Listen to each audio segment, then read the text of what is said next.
Brother, let me step out of my barrel, shake off the existential mildew accumulating on my soul, and present to you a confession so raw, so spiritually decrepit, so brutally mid, that Plato himself would personally descend from the heavens to unfollow me.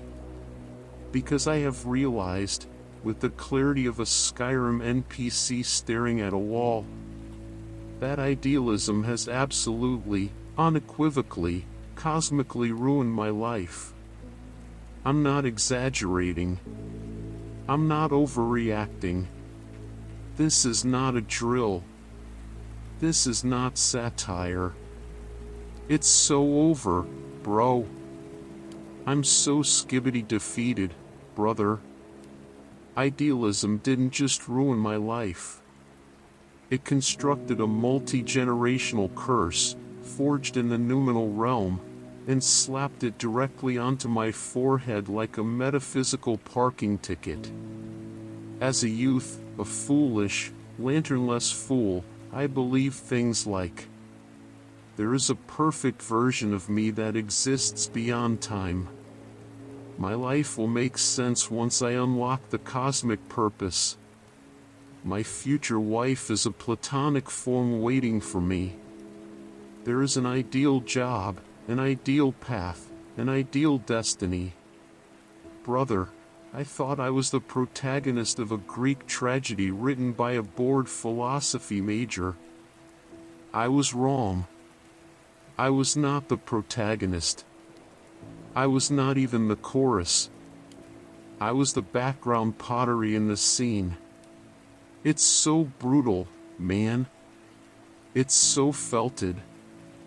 I read Plato one time, and it rewired my brain like a compromised Windows server. He whispered to me, reality is merely a shadow of the true forms. And I, being 17, sleep-deprived, and powered by vending machine pretzels, said, "Oh, word? So I don't actually have to do anything because perfection exists in a different realm?" Brother, this was the moment I spiritually perished. I started waiting for life to reveal the perfect moment. Job, woman, haircut, Pokemon pull, you name it. I became like a Skyrim player who refuses to leave the tutorial area until he finds a legendary sword that literally does not exist. I was waiting for Godot. Godot was waiting for an Uber.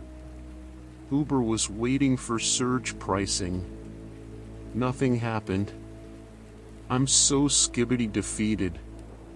Let us perform a forensic analysis on the spiritual crime scene that is my life. Productivity? Obliterated. Whenever I tried to work, my idealist brain said, "No, not like this. You need optimal conditions. Wait for the perfect mood. Wait until Mercury isn't in retrograde. Wait until your chakra aligns with the Wi-Fi router."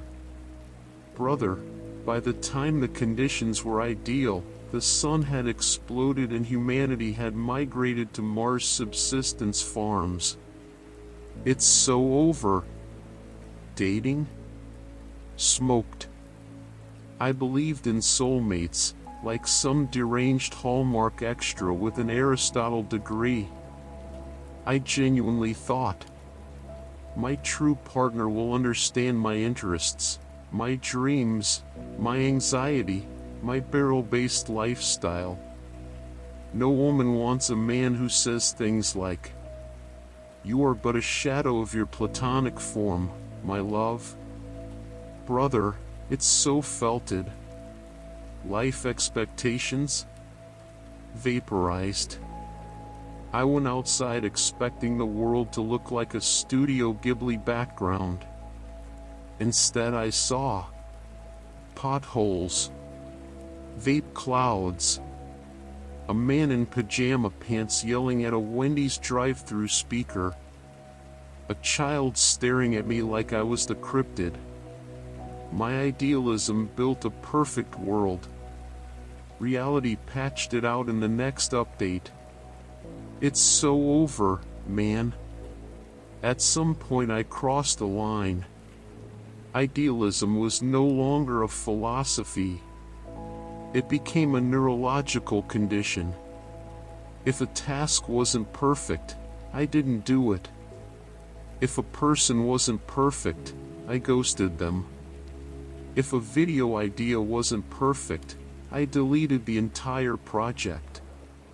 If a Yu-Gi-Oh pull wasn't perfect, I threw my lantern across the room. I was out of control. I was unhinged. I was terminally platonic. I had idealism so severe it should be covered under the ADA. I'm so Skibidi defeated. Idealism told me, your real life begins once everything aligns. But real life whispered, no, actually your life is happening right now, in this parking lot, eating cold fries out of a crumpled bag while a stray cat judges you. Idealism said, your destiny awaits. Reality said, your DoorDash driver left your drink on the roof of your car. Idealism said, you are meant for greatness. Reality said, you just bought a Funko Pop at 2 a.m. Terminally felted behavior. Idealism didn't make me wise. It made me chronically disappointed, emotionally bankrupt, spiritually lactose intolerant, allergic to reality, incapable of doing anything unless conditions were 4K HDR perfect, unable to appreciate mid-things, the dark soul's boss of overthinking, and worst of all, it made me a spectator of my own life, waiting for the perfect moment that never came. It's so brutal, man. It's so over.